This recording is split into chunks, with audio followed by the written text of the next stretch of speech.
Daf Samach Daled Amud Aleph, disengaging and neutralizing too much sheretz we're going to be learning about.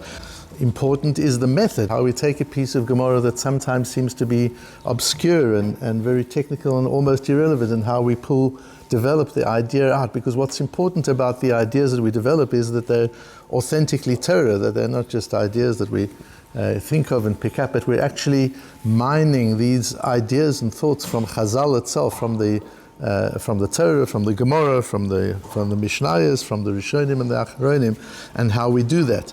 Part of it is that we get exposed to a variety of ideas that we wouldn't normally choose to learn about, like Tumah and Tahara yesterday, or today we're going to be doing too much sheretz. They're not exactly the favorite pieces to decide to focus on, and because they're part of the DAF, we are exposed to them, we learn about them, so it expands our knowledge and awareness of Torah. And part of it also is to be exposed to some classical texts that one needs to know as a Torah intellectual. There are just certain things that we need to know. And today we'll have some of that, as well as the other objectives of the Matmonim. Today we'll see two classical texts that are just very important to know. One is from the Sefer HaChinuch and one is from Rabbeinu Bechaya. The Sefer HaChinuch, as we've spoken often, is a Sefer HaMitzvahs, every mitzvah in each parasha, which the Mechaber, the author, wrote for his son and for other young people to give them something constructive to do on Shabbos. And in these, not only does he go through the primary halachot of each mitzvah, but he also goes through the reasoning and the philosophy of the mitzvahs. And that aspect of it he'll treat in the piece that we're going to learn today. We're not sure who the chinuch is. It was written somewhat anonymously, but we do know he was in Spain in the 13th century. He was from the school of the Ramban, and either he was the Ra'or, who was a friend of the Rashba, they were chavrusas, or he was a Talmud of the Rashba, but he's from that period, from Barcelona in that period, 13th century Spain. And Rabbeinu Bechaya, there are two Rabbeinu Bechayas. There's Rabbeinu Bechaya ibn Pekuda, who wrote the Chovat HaLevavot, one of the most important sforim of Musar and Emunah and Bitochen, that also every Jew should learn and know. That's Rabbeinu Bechaya ibn Pekuda from the 11th century. This is Rabbeinu Bechaya ben Asher from the 13th century, same period, same place, Spain, same school. So they might have known each other, Rabbeinu Bechaya and the Sefer HaChinuch. So we'll learn two classical pieces of each of them, and I've put them here in the text, in the source sheets in full, so that you can access it and have a look at it. But what we're dealing with here is too much sheretz. The laws of Tumah, of being defiled by coming into contact with one of the 8 creepy crawly kind of insects that we're not allowed to touch once they're dead. A sheretz is tameh once it dies, but it's still it's not decomposed or anything like that. It's freshly dead. That has the power to be metameh. And that's a parasha that we have in Parasha Shmini, where the Torah lists the shiratzim, the 8 shiratzim, which cause this kind of tumah, which is the choled, the achbar, the tzav, the anaka, the koach, the leta'ah, the chomet, and the tinshamet, and we don't know what these animals are today. You can see in the English translation that I've given how they attempt to translate it, but we have no clear knowledge of what these animals are. So for our perspective, they are halachic constructs, they're halachic concepts.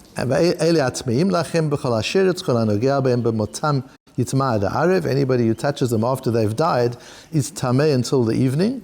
And then further on in the parasha, we have the din of not being allowed to eat a whole lot of animals, including these are disgusting creatures and shouldn't be eaten. And that's also kol olech al gachon, animals that move on their stomachs, like snakes. V'chol olech al arba, or 4-legged animals. V'chol amar beraglaim, or multi-legged animals. V'chol asheretz asheretz al aretz lo tochlum. So you can't eat these. These are different halachas. These are laws of kashrus. The difference with the 8 shratzim is the 8 shratzim, the shiur, the amount that you're chayav for if you ate them, is smaller than other animals. Because for the laws of Tumah, they have the shiur is ka'adasha, very small, like the size of an almond or something like that. It's smaller than a kazayit.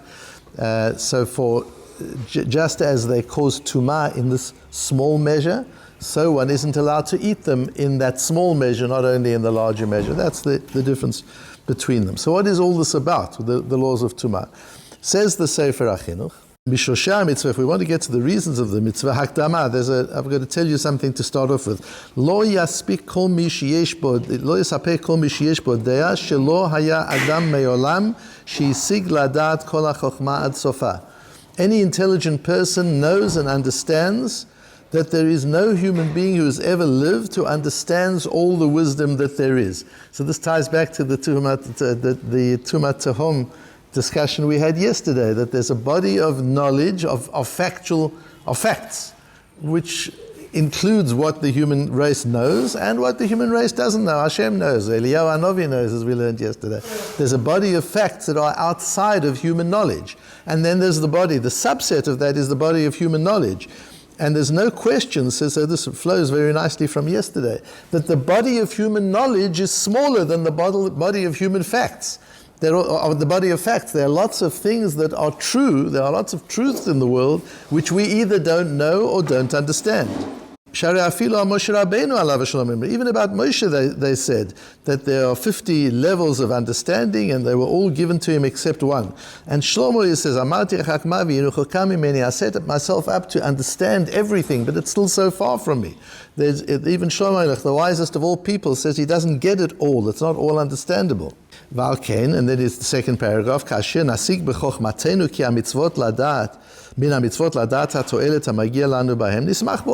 If we can understand the reason for the mitzvahs and the benefit that comes to us from any of these mitzvahs, that's wonderful. We have a great deal of simcha. But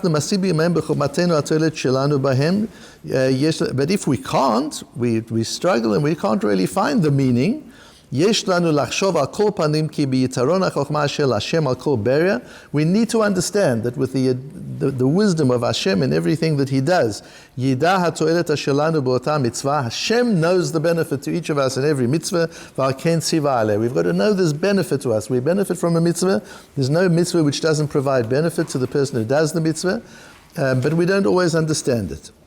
And the Chazal speak about why we're not given the reason for the mitzvahs. And then he says, but you might want to question me from the Posuk in Mishlei, and he answers that. V'atan, the third paragraph on the second page, after I've taught you this, that the wisdom of Hashem is greater than any other wisdom, which means that there is part of Hashem's wisdom that we will never grasp. Yet we know that Hashem will not give us things which are not for our benefit. Don't disregard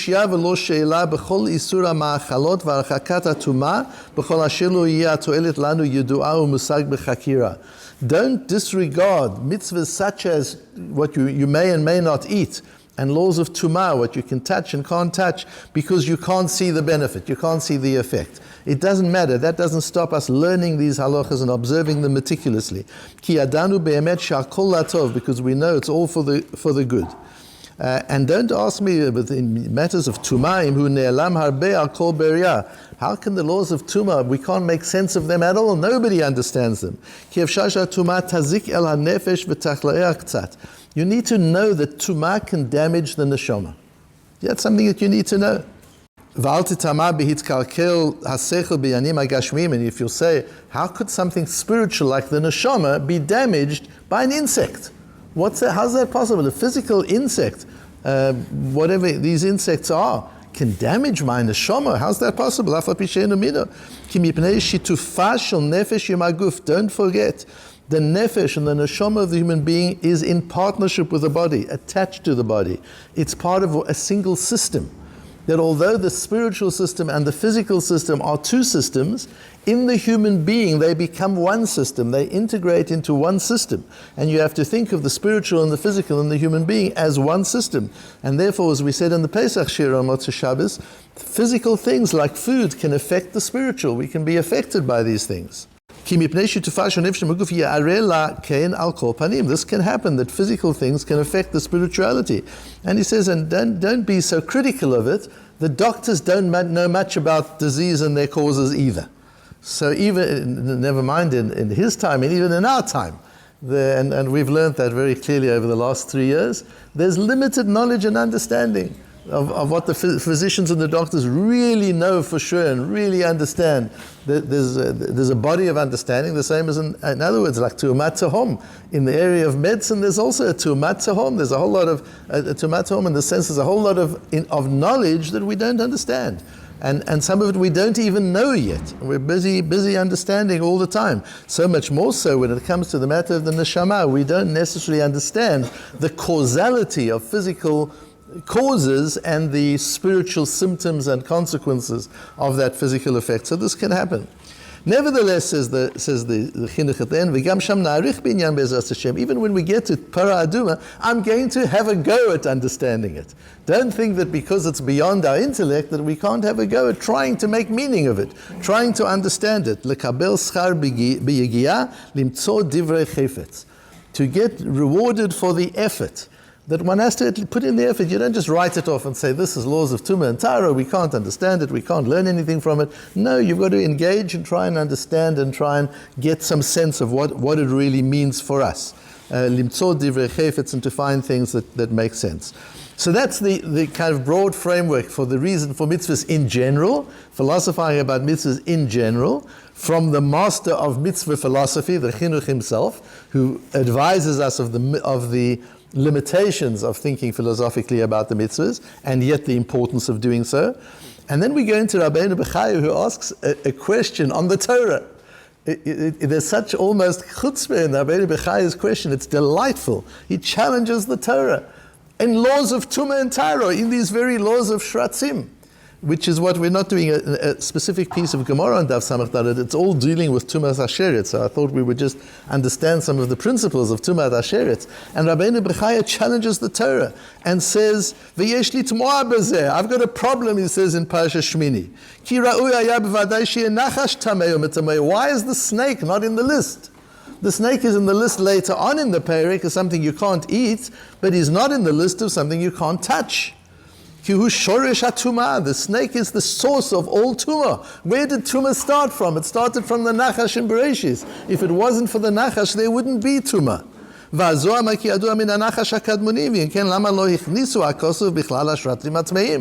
So again, we understand Rabbeinu Bechaya comes from the same school as the Sefer HaChinuch.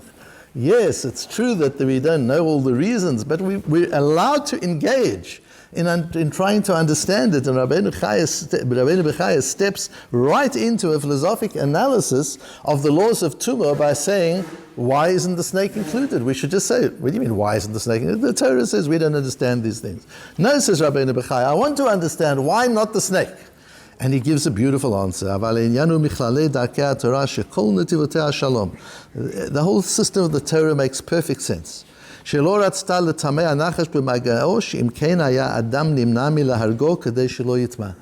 Torah didn't want people not to kill snakes because they're afraid of becoming contaminated. So the Torah was worried people will say, I'm not going there, I'm not touching the snake, and snakes won't be killed. So in order to facilitate people killing snakes, the Torah allows you to come into physical contact with them. An amazing idea. But later on it says, you're not allowed to eat them, but you can kill them. Because